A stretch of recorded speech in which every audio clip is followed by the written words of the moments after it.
Apa pendapat sahabat jika ada orang yang melakukan bid'ah? Apakah hukum person kita apa sini bid'ah atau hanya perilakunya saja? Artinya personnya disebut ahli bid'ah atau tidak begitu? Apakah setiap orang yang jatuh kepada bid'ah langsung kita cap ahli bid'ah? Tidak ya akhi. Ya. Ini akhi, Ahlussunnah wal Jamaah itu bukan orang yang mudah ngecap orang lain sesat. Tidak setiap orang yang jatuh kepada kekafiran langsung disebut pelakunya apa? Kafir. Sebagaimana ini juga tidak setiap orang yang jatuh kepada perbuatan bid'ah langsung kita cap pelakunya apa? Bid'ah, ahli bid'ah maksudnya. Dan beda Pak, antara bid'ah dengan hukum bid'ah dengan hukum kafir itu jauh beda. Hukum ahli bid'ah itu masih muslim, tapi hukum kafir artinya keluar dari Islam. Nah kita ini Pak yang suka ngomong ini bid'ah itu bid'ah, dituduhnya apa? Suka kafir-kafirin.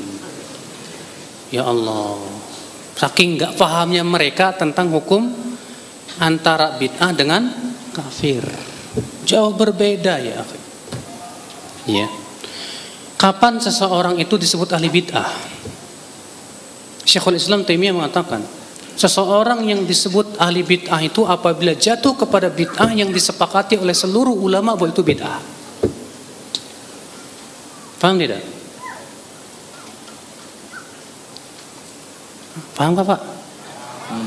Jadi seorang disebut ahli bid'ah itu kalau dia jatuh kepada apa? Bid'ah yang disepakati oleh para ulama seluruhnya akan kebid'ahannya. Ya. Saya ingin berikan contoh Pak, di zaman Rasulullah ada orang yang jatuh kepada bahkan kekafiran, belum dikafirkan oleh Rasulullah. Karena ketidaktahuan dia. Karena apa? Saya berikan contoh. Mu'ad bin Jabal dikirim oleh Rasulullah SAW ke Syam. Sepulangnya dari Syam, Mu'ad sampai di Madinah, di depan Rasulullah sujud ke Rasulullah. Sedangkan sujud kepada manusia dalam Islam itu termasuk kufur besar Pak. Apakah Rasulullah mengatakan kepada Mu'ad, hai Mu'ad kamu kafir? Tidak. Rasulullah bersabda apa? Hai Mu'ad, apa yang membuat kamu berbuat seperti itu? Rasulullah nanya dulu ke Mu'ad. Rupanya Mu'ad ada apa? Pemahaman.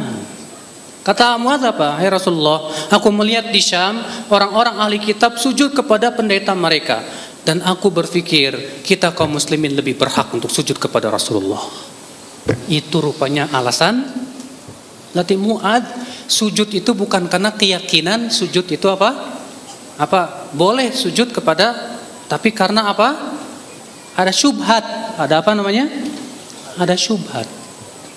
Maka Rasulullah pun menghilangkan dulu syubhatnya. Apa kata Rasulullah? Mu'ad, kalau aku perintahkan seseorang untuk sujud kepada orang lain, aku akan perintahkan seorang istri sujud ke suaminya.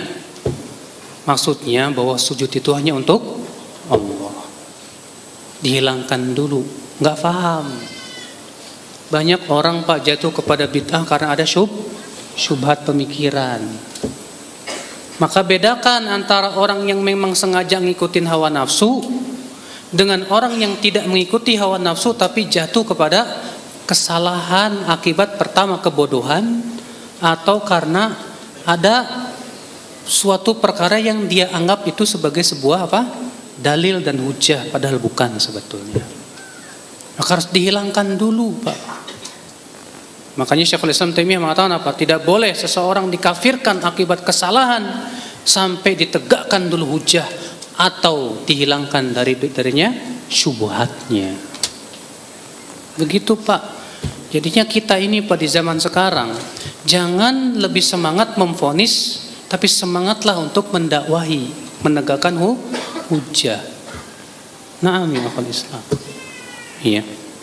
Udah gitu Pak, zaman sekarang ada lagi pemahaman begini, itu orang main bid'ahin aja ya, itu pengadilan akhirat kali. Pengadilan akhirat. Jadi dia menganggap Pak, kalau kita mencap itu bid'ah berarti pelakunya pasti neraka. Ini salah besar loh Pak. Semua ahlus sunnah, semua ulama sepakat tidak boleh memastikan seseorang dari ahli kiblat sebagai penduduk surga atau neraka sampai kita yakin dia mati di atas apa. Iya. Bahkan Ibnu Taimiyah berkata apa? Orang yang terancam masuk neraka akibat kebid'ahan atau maksiat terkadang di hari kiamat tidak jadi masuk neraka. Kenapa? Bisa jadi karena adanya taubat, kita tidak tahu. Atau dikarenakan adanya hasanat, kebaikan yang luar biasa besar. Atau bisa jadi karena kan dia ditimpa musibah yang berat sehingga Allah gugurkan dosa-dosanya. Atau dia dapat syafaat. Iya. Paham tidak, Pak? Ini keyakinan Ahlussunnah, Pak. Makanya kalau ada orang bilang itu orang suka ngebid'ahin berarti neraka dong. Kita jadi dianggap penduduk api neraka semua. Ini sebetulnya sengaja mereka ucapkan itu untuk memprovokasi aja, Pak. Kita ketika menghukumi suatu perkara itu bid'ah, tidak sama sekali konsekuensinya pelakunya pasti ahli bid'ah. Ini yang pertama. Apalagi untuk memastikan pelakunya neraka, ini lebih jauh lagi. Itulah akibat daripada kurang ilmu, Pak.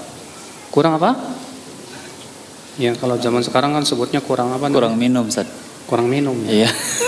Iya. Kurang air.